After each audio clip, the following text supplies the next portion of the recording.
Bad Bunny performing at the Super Bowl, which broke records, 135 million plus viewers, the biggest Super Bowl halftime show of all time, breaking last year's record, which broke the years before record. And we'll see how it goes next year. Are they going to break Benito's record next year? But it was like a collective energy. Everybody felt some kind of relief, like, wow, that's sick. We're getting represented at the biggest game, the biggest event in America during the troubled times. And they racially motivated this performance by doing like a Turning Point USA and then doing like the real American one where it had like Kid Rock. They had like 6 million viewers. So those 6 million could have added to the 135 million that were watched at the actual Super Bowl performance. The performance was pretty badass. He started at a plantation field representing colonization and the working class of Puerto Rico when, you know, the imperial powers came over, you know, the sugarcane plantations and stuff. And then he walked through there. So he started with Titi Me Preguntó, and there was a bunch of bets. People had to bet what was the first song he was going to play. And I saw that bet, and I knew it was going to be Titi Te Preguntó. I didn't know 100%, but that's how he started both Coachella performances. He started with Titi Me Preguntó.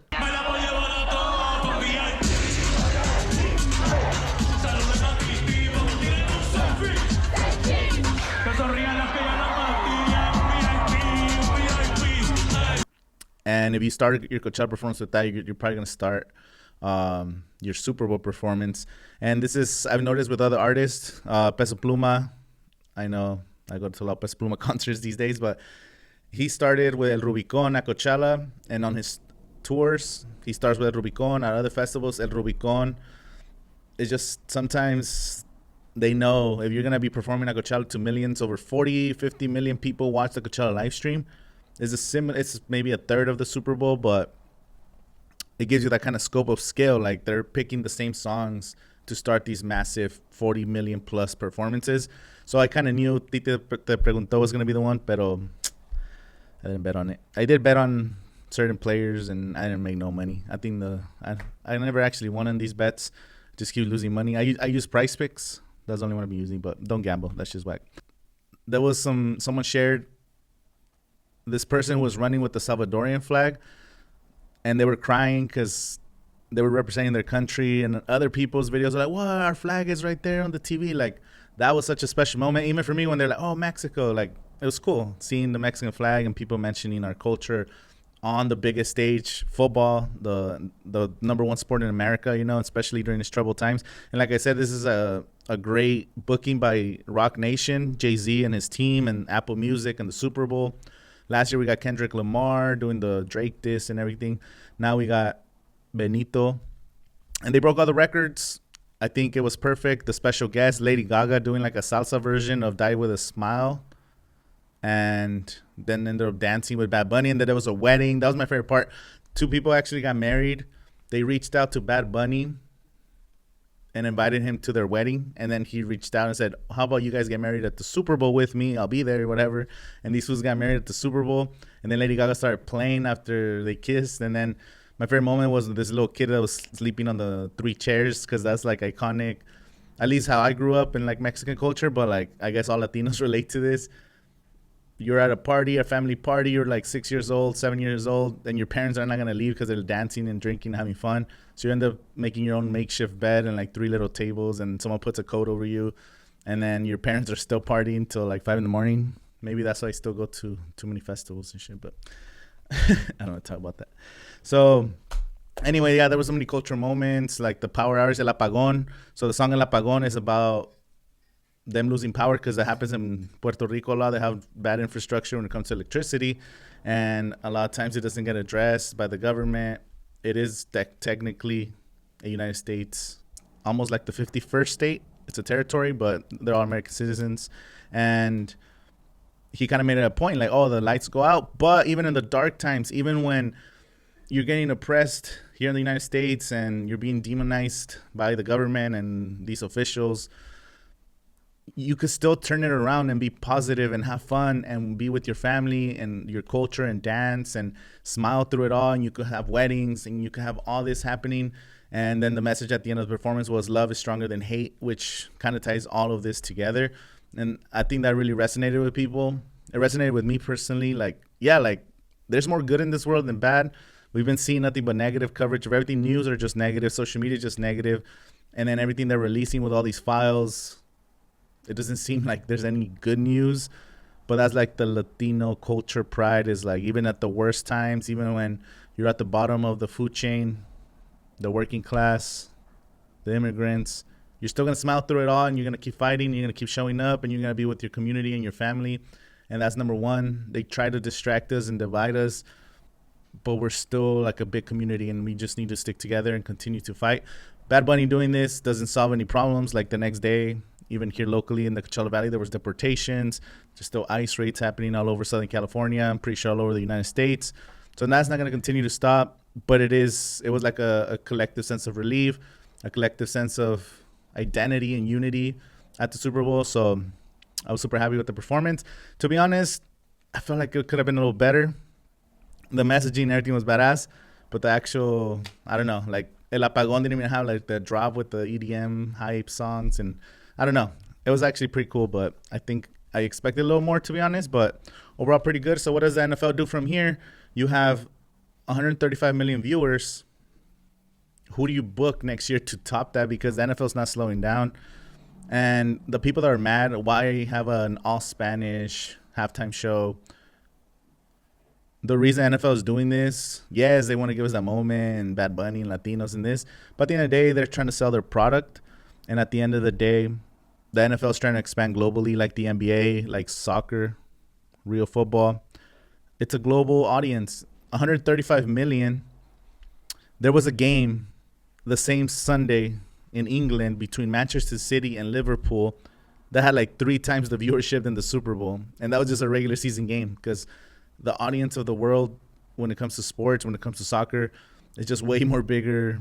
There's way more people all over the world that could be consuming this product, which the American culture already consumes. Football is the number one sport. There's not even a question. Every Sunday during football season, everybody's just locked in. Now with sports betting and fantasy football and like video games and all these storylines, and then you have the storylines with the NFL draft and the college football. The football culture in America is amazing, from high school to college to all these levels. So they already got it locked. No one's gonna boycott football because you had a, like they didn't boycott the game. They boycotted the halftime show because they still want to watch the game, because they have money on the line. There's teams are playing, everything that's about American culture and football just tied together.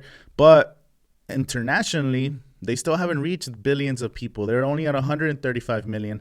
The World Cup final had like over 2 billion people watching it, on average of like 1 billion per match or something crazy. It's like 10x the viewership of the Super Bowl on like a regular World Cup match. So how do you expand? They've been expanding to Europe. They had games in Germany, England. This year they had games in Brazil. Next year is the first time they're going to Australia. So now I think there's going to be 8 or 9 international games next year in the regular season. And eventually it's going to keep growing from there, because the more they travel to these countries, they're going to create more fan bases, which that creates more viewership, which means they could charge more for halftime commercials during the Super Bowl. So now the numbers matter during these halftime shows, because they could go to advertisers and say, we just did 135 million active, really engaged viewers during the Super Bowl. We're going to charge you from 8 million to 9 to 10 million per commercial for 30 seconds next year, plus the commercials that happen during the playoffs and regular season. So they're making so much money of advertisements. And if they could reach a bigger audience globally, they're going to get more money. So that's, at the end of the day, that's their goal. It's not about woke culture. It's not about all this. It's not even about representation. They're using us as a way to reach more people, because they know that maybe Latinos weren't going to watch the Super Bowl, but they're going to watch it for Bad Bunny. So now they're getting exposed to the game. Maybe they'll root for some teams. Maybe they'll eventually buy a jersey. Maybe they'll go to a game when the NFL goes to their country. So it is part of the business of the NFL expanding globally. And we do celebrate it. I think it's badass, but we also have to know that this is a business at the end of the day. That's what they want. They want more viewers. And I almost feel like the Turning Point USA was also a marketing tactic, because when you create an enemy, I feel like it made people more engaged. Like, oh, they're doing this racist show over here. It gets people more excited about the actual Bad Bunny show. I don't know. That's just my marketing brain. But let me know who you guys think would be somebody that could break Bad Bunny's record next year. and I've been seeing different people. The greatest artists of our generations will never get a chance to perform at the Super Bowl, which is pretty sad. But Kanye will never perform at the Super Bowl. There's no way they're going to let him. Maybe they will one day, but at least right now, they would not. He had an amazing show in Mexico City, January 30th and 31st. First time in Mexico City at the Plaza de Toros, Mexico. Badass. But we'll never get yay at the Super Bowl. And the obvious answer, if they want to break records and they want to get more viewers than they've ever had, you have to book K-pop. You have to bend the knee, go to the K-pop fan bases, which are they're the biggest fan bases in the world. If you get BTS at the halftime show or Blackpink at the halftime show, you'll break Bad Bunny's records by tens of millions of viewers. No doubt. A BTS or Blackpink would be the obvious answer. I feel like even Taylor Swift performing at halftime wouldn't break the record, but maybe she would too. She's pretty big as well. Let me know your thoughts. Who you think they're going to be doing for the halftime show next year? Is at SoFi Stadium in Los Angeles again. So maybe another LA artist. Maybe they go more traditional with rock, but I just don't know who they're going to pick for next year's halftime show. We do have like Sabrina Carpenter going on her Coachella headlining spot. And then, or maybe they get Anyma. Anyma would be crazy, like some futuristic, since they're really pushing that AI, like every commercial at the Super Bowl is like AI or like these crypto and this futuristic commercials. Maybe Anyma doing a halftime show would be crazy. Why not just visually just stun the world and the possibilities of the future of these technologies integrated with music experiences? I don't know. Let me know your thoughts. Speaking of Anyma just announced the world tour, the premiere of Eden, the world premiere is going to happen at Coachella weekend 1 and weekend 2. And then he's going to go to China, Brussels, Mexico City, London, all over the world. But it kicks off at Coachella. So that's why Coachella's worth the money. People have been hitting me up right now. If you plan on going to Coachella, you don't have a ticket, send me a message on Instagram, and I'll see if I can help you find tickets late March, early April. That's when people start receiving the boxes. These boxes. So these Coachella boxes, they come with the passes inside. So if you got 1, 2, or 4 passes, you're going to get them in a box. It says Coachella with the year. This is 2017. I don't know if you can see it. Once we get the boxes, that's when people start selling. Also, people's plans change. Economic situation changes. Maybe you bought 3, 4 tickets with your friends back in September, because now the lineup gets released in September. The tickets go on sale in September. Maybe by April you can't go anymore. Maybe something changed. There's going to be a lot of people, 120,000 per weekend. Not all of them are going to be coming. So there's going to be a lot of movement of tickets. We'll see what the resale value is, because it is sold out. It is a hot commodity this year, but also the economy kind of sucks. So people might just want to resell their tickets and not want them. So if you're looking to resell your ticket, and if you're looking to buy a ticket, I'm going to be helping people do transactions once we start getting these boxes shipped out, because I don't like to encourage people to buy through secondary websites until we get physical copies. So that way it lowers your chances of getting scammed. So anyway, boxes are coming in the next month, and we'll be helping people buy and sell their Coachella passes.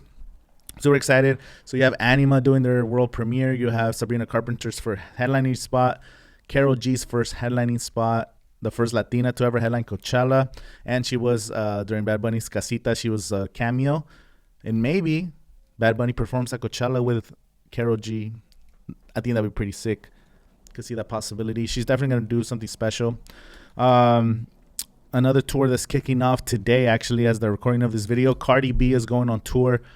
And she was also at the Casita next to Karol G during Bad Bunny's performance during the halftime. And Cardi B kicks off her tour tonight at Acrisure Arena in Palm Desert. So the tour starts here in the Coachella Valley, and then she does a U.S. tour. So I'll be going to the show tonight. I'll be posting some content. So by the time you see this video, I'm either at the concert or you'll see my footage on TikTok and Instagram. I'll be posting some content from the Cardi B tour, which should be pretty cool.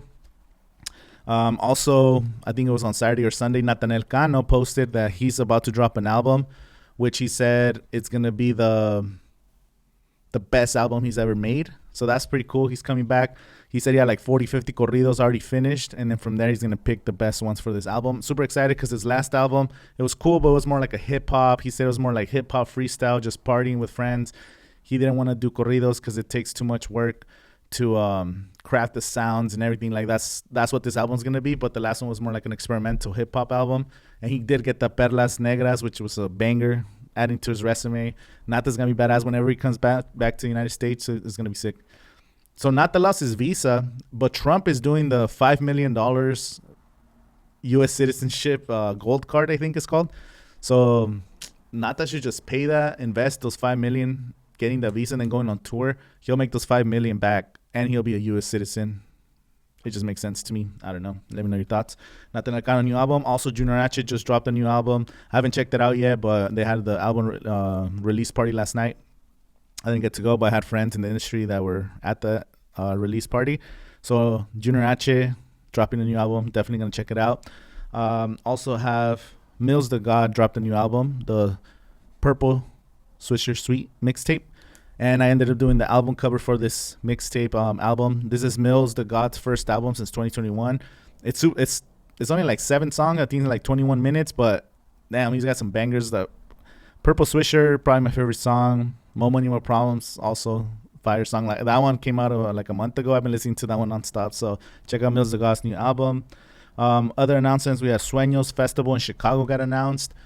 This one looks cool. I've never personally been to Sueños, but it has Fuerza Regida, J Balvin, Los Tucanes de Tijuana, the homie Ray Burger, and Close Friends Only are on the lineup, plus a bunch of other artists. And this is cool because it's a Latino festival, but it's very mixed, from reggaeton to you have música mexicana to EDM. I feel like that's the best kind of festival when it's a multi-genre festival, and it's Sueños is really Latino based. I've never been to this one personally. Let me know how this festival is if you've been to it in Chicago. And it's this May happening in Chicago. I'm thinking about going, but I have so much going on, and then the World Cup starts in June. I keep saying that. It's getting pretty insane. So this weekend got some events to cover. So should be excited. Should be excited to see the footage. I'll show you guys. I can't talk about what events I'm covering this weekend, but going to some pretty cool events. NBA All-Star Weekend in Los Angeles. That's all I got to say. I'll be in LA this weekend. Thank you guys for watching today's episode. Just wanted to my thoughts on the Bad Bunny concert and some of these latest news that have been happening around the webs, around music. Coachella's coming up soon. And looking to work with some brands. I'm hitting up some brands and some emails. Hopefully get some work. If you work with the brand or some people, let me know. My name's Angel. Make sure you guys like and subscribe. I'll see you guys next time.